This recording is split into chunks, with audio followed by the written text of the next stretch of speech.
It's not an actually escape. It's just we can say a short escape. हमारा एक लंबा ride plan हो रहा है, उसके लिए हमने ये छोटा सा प्री राइड रखा हुआ है.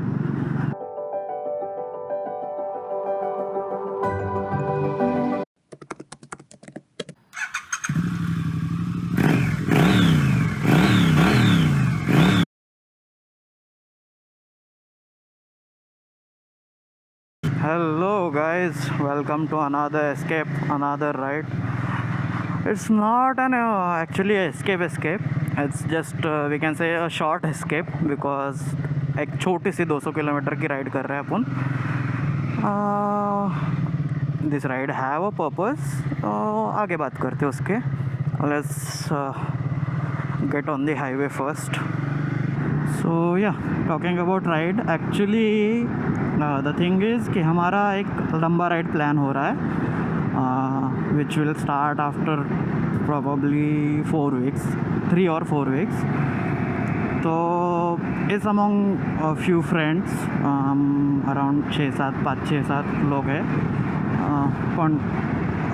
मतलब लोगों का अभी तक फिक्स हो रहा है, so the count is not fix eight.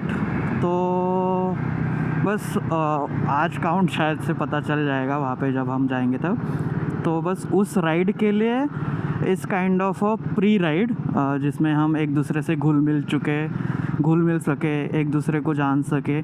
क्योंकि क्या है, मतलब राइड में जो सारे लोग हैं वो इट्स लाइक दोस्त का दोस्त वैसा काइंड ऑफ थिंग है. तो एक दूसरे को मिलने के लिए, एक दूसरे की राइडिंग स्टाइल को जानने के लिए एंड ऑल बाकी सारी चीज़ें, उसके लिए हमने ये छोटा सा प्री राइड रखा हुआ है.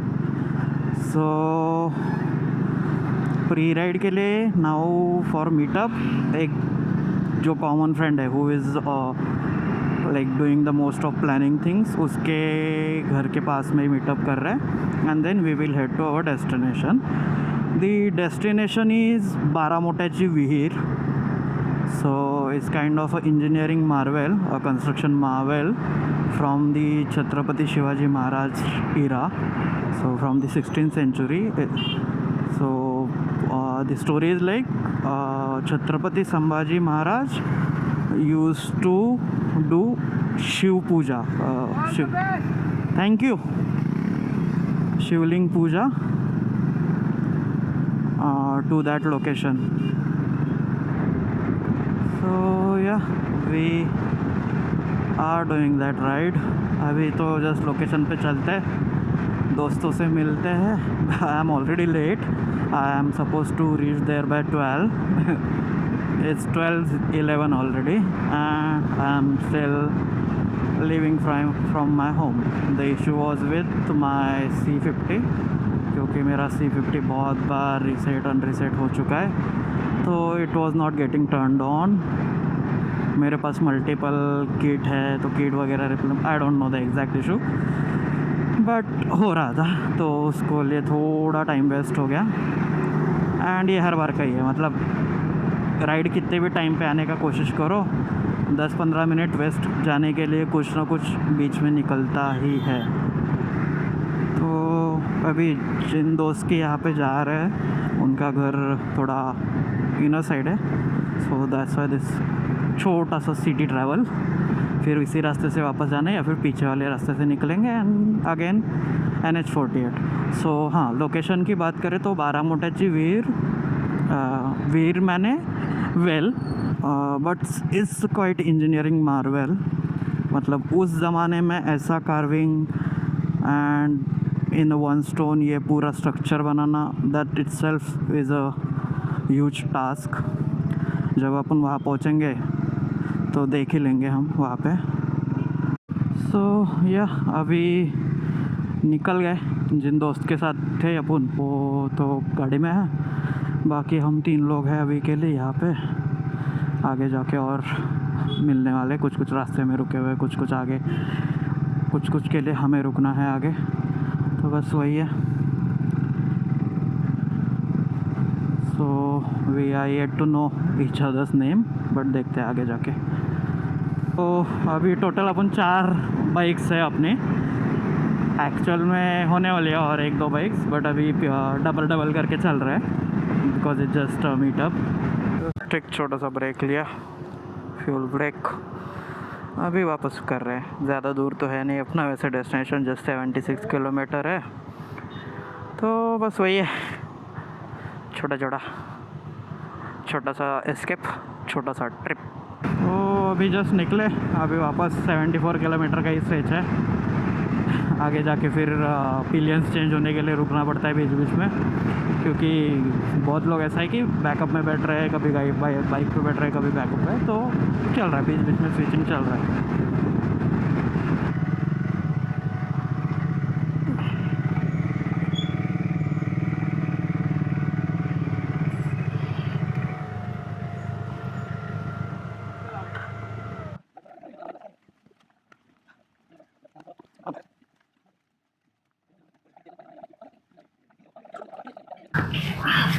संभाजी महाराजांना लवकर म्हणजे 32व्या वर्षी मारण्यात आलं. फक्त संगमेश्वरला पडला आणि आळंदीच्या खाली पडून जाऊन तर त्यांना मारण्यात आलं 1689, 11 मार्च 1689. मग त्याच्यानंतर काय झालं? त्याच्यानंतर मराठ्यांची राजधानी रायगड पडला किंवा रायगड औरंगजेबाच्या ताब्यात गेला. त्यावेळेला संभाजी महाराजांची राणी येसूबाई आणि मुलगा शाहू लहान होते, 7 वर्षांचे होते. हे दोघं औरंगजेबाच्या कैदेमध्ये गेले. हे दोघंच कैदेत गेले असं नाही. रायगडावरती त्यावेळेला 600 लोक होते. 600च्या 600 औरंगजेबाच्या कैदेमध्ये गेले. ते माहिती असेल, सूर्याजी पिसाळ्याने दरवाजे उघडले, सैन्य दिसलं. त्याच वेळेला संभाजी महाराजांचा भाऊ छत्रपती राजाराम महाराज हे जिंजीला गेलेले होते.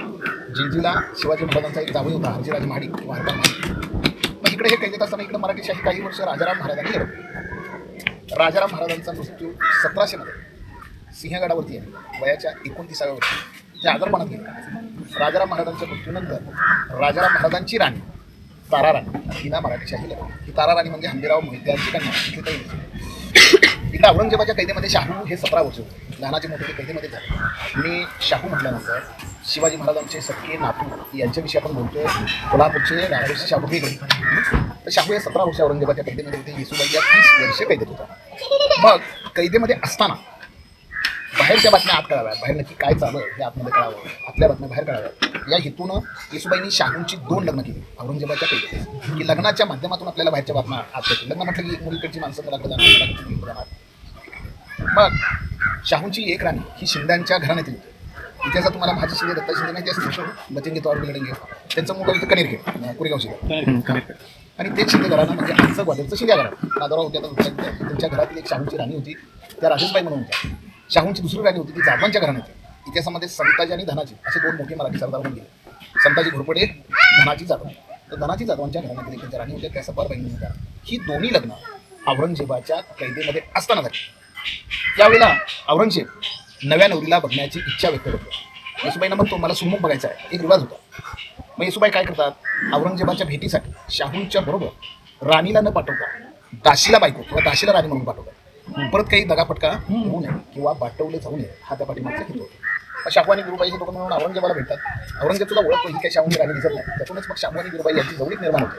3च महिन्यांनी लग्न होऊन तिला राणीचाच दर्जा आहे. वीरुबाईंनी या विहिरीचं बांधकाम. या वीरुबाईंचा शाहूंच्या नंतरच्या जीवनावरती फार मोठा प्रभाव होता. मात्र त्याचा राजकीय संबंध नसायचा. ही दाशीची राणी झालेली होती. मात्र शाहू महाराजांच्या कारकिर्दीमध्ये जी काही बांधकाम झाली त्याचं सुपरिचय देखरेख वीरुबाई करायच्या. मात्र हे बांधकाम चालू कशासाठी? आपली बांधकाम कमी आहेत, कारण आपल्या राजवटी स्थिर नव्हतं. आपला बहुतांश वेळ आणि पैसा हा लढाई नसतो. मात्र या बांधकामाच्या वेळेला कसं झालं? औरंगजेब 27 वर्ष महाराष्ट्रात होता, मात्र त्याला पूर्ण मराठीशाही जिंकता आली. औरंगजेबाचा मृत्यू नगरच्या शेजारी भिंगारला झाला 1707 वयाच्या 89व्या वर्षी. कोणता वादा त्यांना कथन करण्यात आला. हेच आयुष्य शिवाजी महाराजांना लागला असतं इतिहास फार वेगळा. 1707ला मग औरंगजेबाच्या मृत्यूनंतर मराठ्यांच्या फाटा फुटवावी किंवा जुनी निर्माण व्हावी म्हणून शाहूंची सुटका झाली. औरंगजेबाचा मुलगा शाह आझम यानं शाहूंना सोडलं 1707ला. फक्त शाहूंना सोडलं. येसूबाईंना मात्र ते दिल्लीला घेऊन गेले, त्यांना ओळीस ठेवण्यात आलं. मग शाहूंची सुटका झाली. त्यावेळेला सातारच्या अजिंक्य तारा किल्ल्यावरनं ताराराणी मराठीशाही लढवत होत्या. मात्र ताराराणीनं शाहूंना राजपद देण्यास नकार दिला. चुलती आणि पुतण्या राजपदावर शाहूंचा हक्क होता. त्याचं कारण असं आहे की पूर्वीच्या काळी गाडीचा वारसा हा थोरल्याचा थोरला या न्यायानं पुढे चालायचा. म्हणजे शिवाजी महाराजांची थोरली संभाजी थोरली शाहूंच्याकडे यायला पाहिजे. ताराराणीनं त्याला नकार दिला. मग शाहूंच्याकडे फौज नव्हती. शाहूंसाठी फौज गोळा करण्यामध्ये बाळाजी विश्वनाथनं महत्त्वाची भूमिका पार पाडली. बाळाजी विश्वनाथनं त्या काळी नुसत्या पत्रव्यवहाराच्या माध्यमातून खाली त्याद्वारे शाहूंसाठी 10,000 लोकांची फौजदारी. तसंच ताराराणीच्या बाजूचे काही सरदार ऐन वेळेला शाहूंच्याकडे वळले. त्यामध्ये धनाजी जाधव, परसोजी भोसले, नागपूरचे भोसले घराणं, खंडेराव दाभाडे, बळीराव दाभाडे यांनी शाहूंचा पक्ष घेतला. आणि मग शाहू आणि ताराराणी म्हणजे चुलती आणि पुतण्या यांच्यामध्ये युद्ध होत. ते युद्ध खेड मंचरला झालेलं होतं. मराठ्यांच्या सातारा आणि कोल्हापूर अशा 2 गावे तयार झाल्या. 1758 अजिंक्यराव शाहूंचा राज्याभिषेक झाला. ताराराणी कोल्हापूरला म्हणजे पन्हाळ्याला गेला. आता येसुबाईंची सुटका झालेली नव्हती. कैदेमध्ये जरी असल्या तरी मराठ्यांच्या राणी होत्या. तिच्या सुटकेसाठी सुद्धा बाळाजी विश्वनाथन प्रयत्न नंतर त्या होतं. मुस्लिम सत्तेबरोबर करार किंवा तह केला. त्या करारानुसारच मराठ्यांनी पानिपत लढलं. पानिपत हे हरियाणामध्ये. छत्रपती शिवाजी महाराजांची सत्ता उत्तरेकडे नव्हती. मग इकडून तिकडे जाऊन लढायचं कारण काय? तर तो येसुबाईंना सोडवण्याचा करा. मग हे बाळाजी विश्वनाथचं संघटन कौशल्य मुसलमानपणा बघून शाहू महाराजांनी त्यांना पेशवेपद दिलं 1713ला. पेशव्यांना सुपे आत्ताचा पुणे हा प्रांत देण्यात आलेला होता. पेशवेपणातला थोडासा कारभार बदल लागल्यामुळे छत्रपतीच्या सुरुवातीच्या धावपळीतनं स्थिर झाले. त्या कालावधीमध्ये विहिरीचं बांधकाम 1719 ते 1724 असं झालं. येसुबाईंची सुटका 1719ला झालेली होती. 4 जुलै 1719ला त्या अजिंक्य करार आला आणि त्याच वेळेला सातारा व समतारा मूळचा सातारा दोघेच्या पण इथं होता. त्याच वेळेला या विहिरीचं बांधकाम. आता पूर्वी कसं असायचं, एखाद्या राजाला नजराना म्हणून आंब्याची भेट दिली तर तो भूमोल किंवा सर्वोत्कृष्ट मानला जातो. शाहू महाराजांनी अखंड हिंदुस्थानमधून आंब्याच्या जाती गोळा करून या परिसरात सुमारे 3,500 एवढी आंब्याची झाडं लावली. टोटली आमराई होती. 200 एकरमध्ये ही आमराई होती. काही पेरूच्या बागा होत्या आणि त्या आमराईला पाण्याची व्यवस्था म्हणून म्हणजे या विहिरीचा वापर आंब्यासाठी पाणी कसा होता. आता त्या काळी ही दाट झाली होती. या ज्या वस्त्या आहेत ना, हा निंब गावचा भाग गावठाण या बाजूला 1 किलोमीटरवर आहे. या वस्त्या त्या वस्त्या अलीकडच्या म्हणजे 80 ते 90 वर्षापूर्वी ज्या वेळेला प्रेक्षासाठी आल्या त्यावेळेला गावठाणमध्ये लोक बाहेर आले. त्याच्या आधी ही दाट झाली होती. छत्रपती शाहू सातारा घोडून इकडायचे अजून जवळ या परिसरात ते शिकायला लवकर करायचे. तर विहिरीमध्ये थोडीशी बैठक व्यवस्था. इथं ते विश्रांती घ्यायचे. त्यांना कधी निवांतपणा हवा असेल त्यावेळी इथे यायचे. इथे ते विश्रांती घ्यायचे. ही निवासाची जागा नाही, हे गुप्त असल्यासारखं ठिकाण.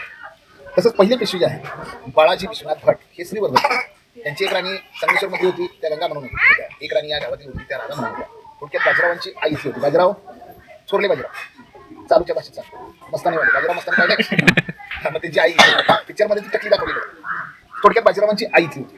आता पेशवे म्हणजे प्रधान, पेशवे म्हणजे राजे नव्हे. ॲज अ प्राईम मिनिस्टर पेशव्यांना कोणत्याही मोहिमेवर जायचं म्हटलं, महत्त्वाचा निर्णय घ्यायचा म्हटलं तर राजांची मोहर लागायची. म्हणजे ॲज अ अप्रूव्हल शिकाम होतं. पेशवे सातारला येत होते, तसे आजोळी या गावामध्ये यायचे. पेशव्यांच्या आणि शाहूंच्या काही गुप्त राखली ज्याला आपण सिक्रेट मीटिंग म्हणतो, कल्पना इथे झाली. बाजीराव चिमाजीअप्पा या ठिकाणी. आता हे ठिकाण असं आहे. इकडे चंदन आणि वंदन असे 2 किल्ले ते 7-8 किलोमीटरवर. इकडे समोर कल्याणगड 14-15 किलोमीटर. अजिंक्यतारा 10-12 किलोमीटरवर. इकडे वैरागड तो पण 10-12 किलोमीटर. या 5 किल्ल्याच्या मध्ये असेल ठिकाण. हे सगळे किल्ले इथे दिसतात. तर ज्या वेळेला चिमाजीअप्पा बाजीराव किंवा शाहूंचे सरदार युद्धाच्या मोहिमेवर जायचे त्यावेळेला त्यांच्या सैन्याचा तळ किंवा छावणी असायची. बाजीरावांच्याकडे 45,000पेक्षा जास्त सैन्य होतं. सगळं सैन्य घेऊन त्या काही किल्ल्यावर जात नव्हते. इथं दाट झाडी होती, पाण्याची व्यवस्था होती आणि हे 5 किल्ले अशा टप्प्यामध्ये कुठलाही हल्ला झाला कोणत्याही किल्ल्यावर आपल्याला जाता येईल किंवा कोणत्याही किल्ल्यावर मदत होती. तर हा साधारण विहिरीच्या बाजूचा इतिहास आहे. विहिरीच्या मध्ये आपण प्रत्यक्ष जाऊ. ओके, तिथं याचा शिलालेख हा देवनागरीमध्येच आहे. याच्यावर बांधकाम कधी चालू झालं कधी संपलं त्याचा उल्लेख आहे. हे शकेमध्ये आहे. शक म्हणजे शालिवाहन शक, आपल्याकडची वर्षे मोजण्याची पद्धत.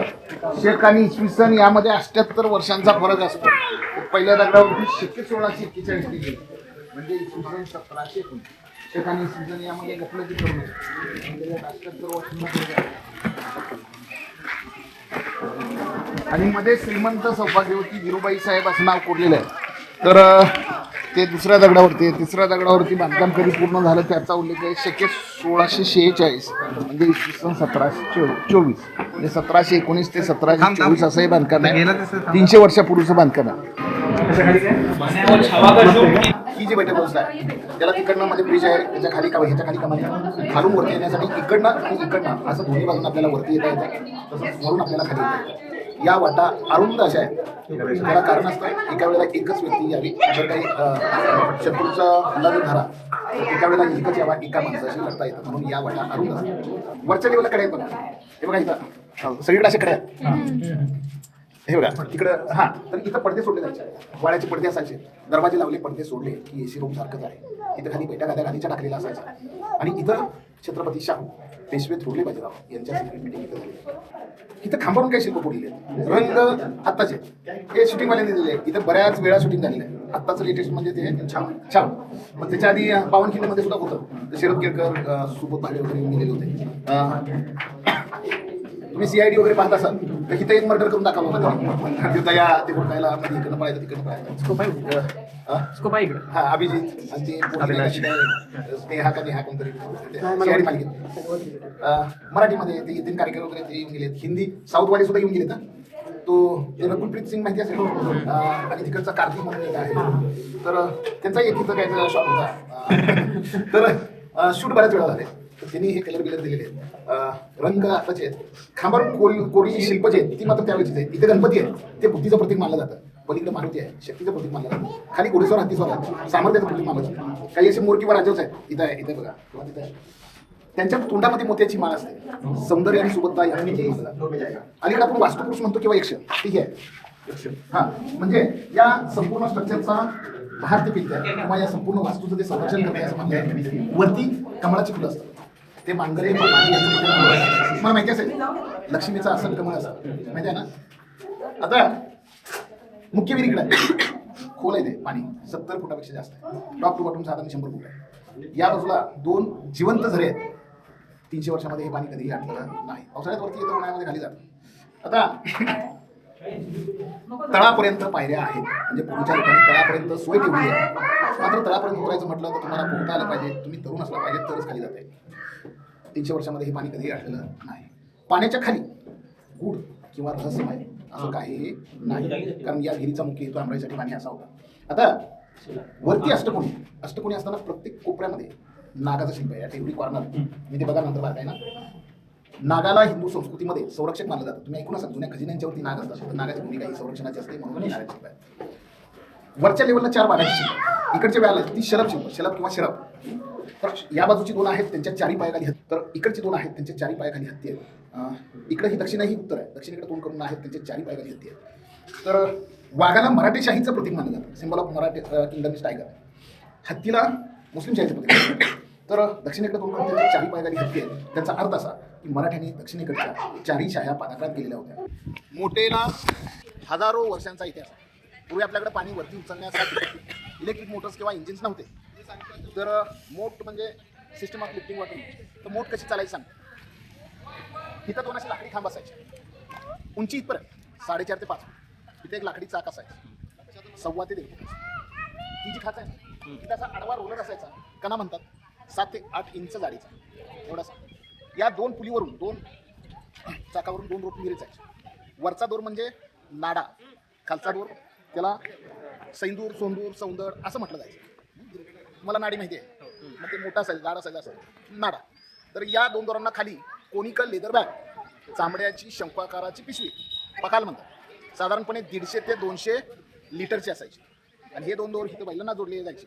बैल पुढे गेले ती पिशवी खालून वरती यायची, इथं वरती जायची. याला थारोळ म्हणतात. रक्ताचं थारोळ शब्द ऐकलाय का? ते हे थारोळ. बैल मागायला की पिशवी परत खाली झाला. एकूण स्ट्रक्चर म्हणजे मोठ, ही एका मोठी जागा, ही दुसरा, ही तिसरा, या 3चं पाणी काढून असं दिलेलं आहे. खालून गोल आहे. तर इकडं 3 आहे, समोर 3 आहे, म्हणजे 9 झाले. पलीकडे 6 आहे. 9 आणि 6 15 होत आहे. 15 मोठांची जागा जरी असली तरी प्रत्यक्षात चालू होत्या 12, ॲक्टिव्हमध्ये 12 होत्या, म्हणून हिला 12 मोठेची विहीर असं नाव पडलं. हे छत्रपतींचं सिंहासन आहे. छत्रपती शाहू. छत्रपती म्हटलं का नाही की छत्रपती 3च बरं का. त्याचं कारण तुम्हाला सांगतो की ज्यांचा विधिवत समाज मान्यतेनं राज्याभिषेक झाला असे हे 3: छत्रपती शिवाजी, छत्रपती संभाजी आणि छत्रपती शाहू. बाकीचे असेच.